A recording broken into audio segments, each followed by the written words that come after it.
Oh boy, ain't nothing like recording a super late deck profile. I went to finals with this deck. We had the Autumn Circuit finals, the end, since that was the last one happening during the year. I had no prior playtesting with this. I ended up not really playing Vanguard for like 2 months, 3 months, give or take, just because of life stuff going on. But I actually want to record this in a different manner, where I'll put it on screen right now. Like, I'm gonna put a picture of this on screen. This is the most cursed thing I could ever do. Like, okay, cards, this, which is an absolute mess, because I have my main laptop webcam. I have this awkwardly sitting here. This is the absolute worst setup I've done in my life, so I need to set this up correctly. But I was unable to do that because of my very awkward setup right now.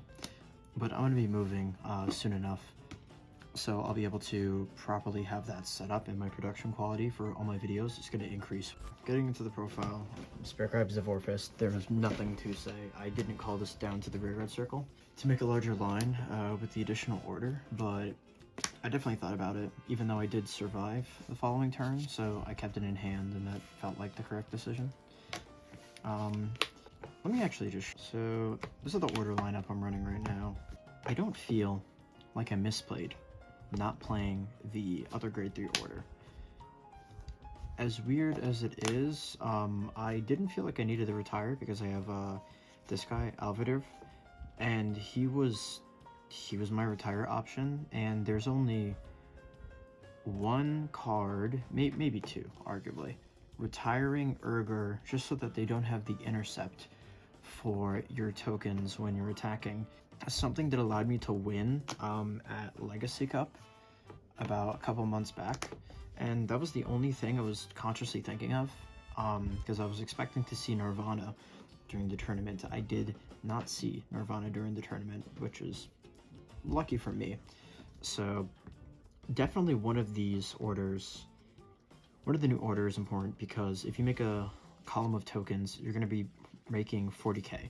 40k is going to hit over one front trigger for the 33k as the magic number, and I do have a theory of attempting to play and build this like Bastion, in the sense of having a slow early game, or the potential of an early game, but then having a very strong turn 3 burst, because you're able to make 40k lines with one of these, because this gives any tokens that are made the additional 5k. If you make a line that is 40, which is going to be breaking 2-card guards, which is something that Bastion can do very easily when going first, and even going second, this still being able to break the 33k threshold is hugely important, since this is your main push. And I was able to burst Flagbird from 1 to 5 because I had super high numbers. I had a Thumberino on the side, and then in a different game I actually had this as my restander, so I was able to get the 4 attacks in and just take as many pieces as I could away from him. Once again, I don't think I misplayed by not running the retire order, but I'm a strong believer in the retire order as an option if there's Nirvana around you, so you can get rid of Urger, or anything that you know you want to take care of. Because I'm thinking potentially like taking one of these out, having a retire order, so that I have the retire order and this as an option to take care of rearguard reliant decks, like Flagbird, like Nirvana, even Burst to an extent. Just don't let them have rearguards, because you can also make this in a token, be able to swing into a rearguard.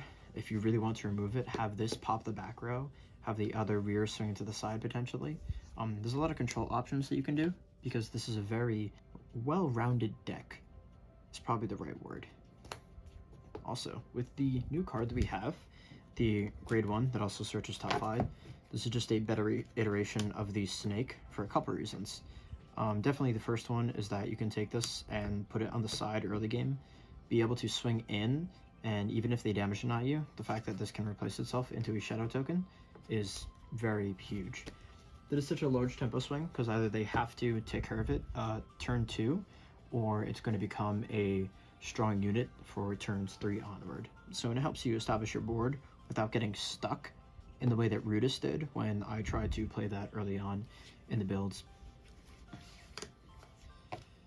Overall, this is your turn 2 play, still in my opinion, and the only arguments I can have for playing more than this, only 2 instances. One, of course, your turn 2 play, and of course, the late game, when you only have the 1 face-up counterblast, and you cannot resolve Orfist for whatever reason, your heals are out, your Bulbul Mines are out, and you have a second copy of this so that you can play it and use that 1 CB so it's not just open and stuck there for the remainder of the game.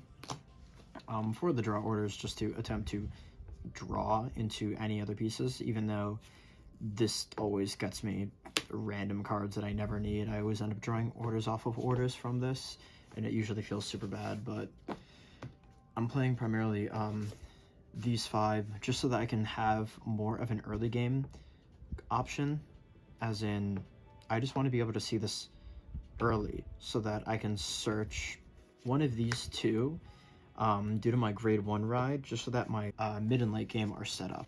For the remainder of the grade 2s is a playset of Albert, which is a strong 15k body, and a retire option, which is very important because you can easily out-resource your opponent with shadow tokens and be able to take care of their rears.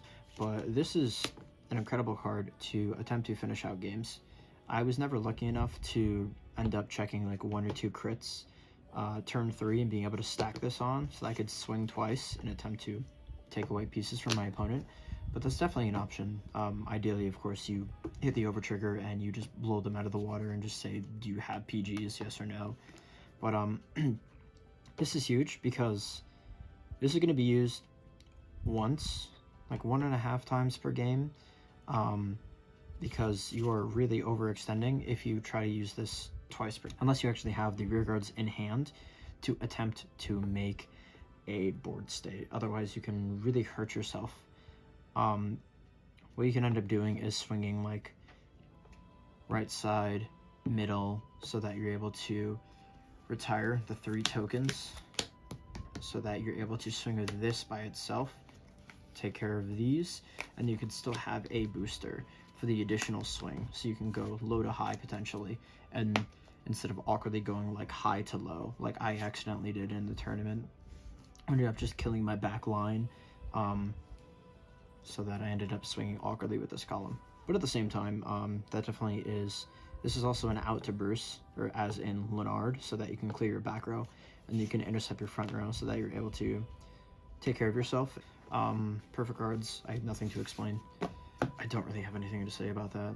Bulbul Mine and Thumberino. I talked about this in my previous profile, where if you open up with Thumberino and Bulbul Mine, you can set up a incredibly strong turn 2 play by putting this behind Vanguard, this behind the side with a token from your grade 1 search, and you could have an incredible turn 2 push, making 23 and 38. I have 1 of this cat because I was running short on deck space. This is the first iteration of the build, so being able to use this alongside any combination of orders for ranging from 6 to 8 or 9 if you really want to and are just scared, you can experiment with this. I know that I want to put more of this in because I want to play aggressive early, potentially, since Orfist having an incredible turn 3 play due to the new order is insane. You can be able to make the 40k lines and really push your opponent in. But I just ended up maxing on Bulbuls and Thumberinos just so that I'd be able to play straightforward instead of playing wide. I wanted to just, I know what I wanted to do, which was just hit my opponent in the face. So I ended up just being very simplistic in terms of design for the deck. Like for the old crit, for the new crit, this skill did not come up at all, but I really don't know what to do with this. There'll definitely be some very strange instances where this comes up, but the additional soul is nice.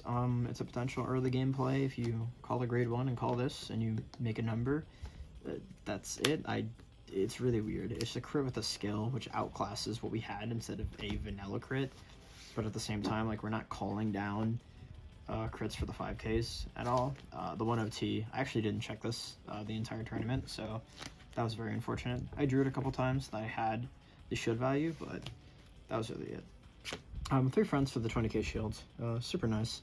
Fronts are good, of course, for the shield value and the fact that it's a front trigger, but I really want to put draws back in the deck because being able to make 40k lines already pushes 2 card guards, and I severely have a hand problem in this deck because going first you use a lot of card econ, and going second you gain so much tempo off of your opponent for the search, drive check, and additional attacks, but you going first, you're losing potentially a lot of tempo because you can get pushed in at high damage, and if they turn 4 Persona Ride, then you can fall super behind, if not lose the game right then and there. So I have to see what I want to do with trigger lineups because there's a lot of potential for the deck in terms of flexibility.